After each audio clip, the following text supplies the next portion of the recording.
Good morning, Nick Appleyard, CEO and President, TriStar Gold. Today I just thought I'd give you a quick update on the company. Today I'm going to focus on the board of directors. We've had some changes over the last year and a half, and I just thought I would go through them with you. For those who are not super familiar with the way that public companies work in Canada, the board of directors runs the company or manages the executives on behalf of the shareholders, and they give us direction and how we work the company. Best practices requires that the board of directors has a diverse skill set so that they can cover various parts of the company with their skill sets and guidance. Also, that there has very strong independence on the board. That's a very important factor. And that the board members have the time to commit to doing this. It's not a thing they do to get rich. They get paid a remittance, which is small, but they do have to have the time to be able to do it and focus on what they're doing. So it makes sure they're not on too many boards and overcommitted elsewhere. So they're the sort of things we're looking at as we develop a board. And also the board will develop and evolve with different stages of the company because you do need to bring in these different skill sets. And that's a bit of what we're seeing here. So here, I'll just go through the board a little bit. So that's our board now, 7-man board, which is about the right number for a Canadian company because you've got to have various committees. And again, you don't want to put too much workload on independent individuals as they're not really getting paid very much for this. I'm on the board as a president CEO as well. I'm a non-independent director. Mark Jones is a non-executive chairman, which means he does not get a salary, but he is not independent. He's not considered independent because he has earned a salary in the past. But the good thing is now it's only Mark and I who are not independent. The other 5 directors are all independents. We have a very good majority independence on the board. So now I'll just walk through it a little bit. So Rod McKean joined us in November of 2019. Rod is a retired lawyer. He's a lawyer that I've worked with a lot in the past when he was at Axiom, which became Maxis Law.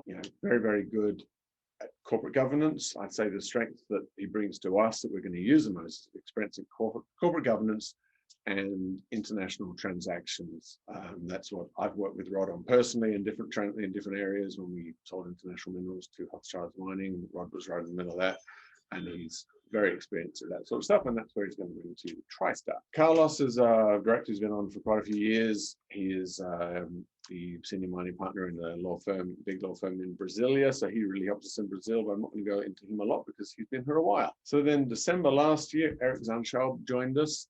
Eric was a mining analyst. He just recently retired as the senior head mining analyst of research at Metals and Mining at Canaccord Genuity. In my experience, he was one of the better mining analysts, one of the best mining analysts there in Canada, and we are super proud to have him accept our appointment to join TriStar because people like Eric aren't going to accept too many appointments. A lot of people would love to have him on the board, and we are super proud that he has joined us.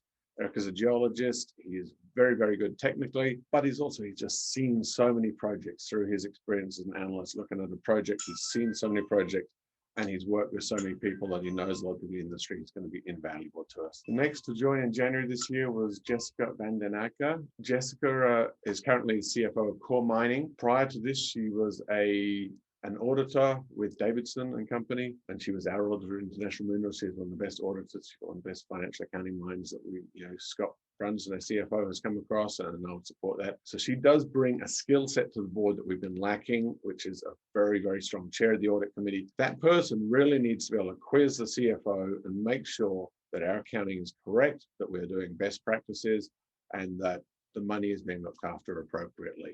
So it's a real critical component to have a very strong financial accounting mind on the board. And it's something we haven't had in the past. It's something we're very proud to have now. And again, we're very happy that Jessica accepted our invitation to join us. The most recent join was Mark Isto. Mark is currently COO of Royal Gold Corporation, someone that I've known for a few years. Again, Scott Brunson, my CFO, has worked with him at Placer, I believe. Mark is a mining engineer who developed and ran some of the larger gold operations around North America and the world in his time at Placer and then at Kinross. So his practical experience developing large-scale gold mines, running large-scale gold mines, as well as his current exposure to many, many operations at Royal Gold means his experience in developing and moving forward Castillo Sonis is going to be fantastic, and what he's going to bring to us as a company. So this group, I think, really shows that TriStar is moving forward. We're no longer a small exploration company with a few geologists and a couple of investors on the board. This is a board that's built of the right components, the right people, very strong independents, 5 independent directors and only 2 dependents, the right skill set in each area. The one thing I forgot to mention, Eric brings quite a passion for ESG, environmental, social, and governance, the sustainability, the environmental stuff. So he will be heading up our committee on sustainability. You will notice we also got a vice president of sustainability. So that's another sign of maturity. As a company is growing, these things become critical. It's got to be front and center. What we're doing on site down at Castello de Sonis has to be reflected in the board and vice versa. Not something you just say a few things, throw some words out and don't do anything. It's not something we want to do work on the ground and the board isn't aware of it. It's all connected, and this is all helping us do this, mature, as Castello de Sonis gets to its pre-feasibility study this year and the big production decision comes and it moves forward. So, as always, if anyone has any questions, please reach out to me at info@tristargold.com, or what I've been showing you here is our website at www.tristargold.com. Thank you very much.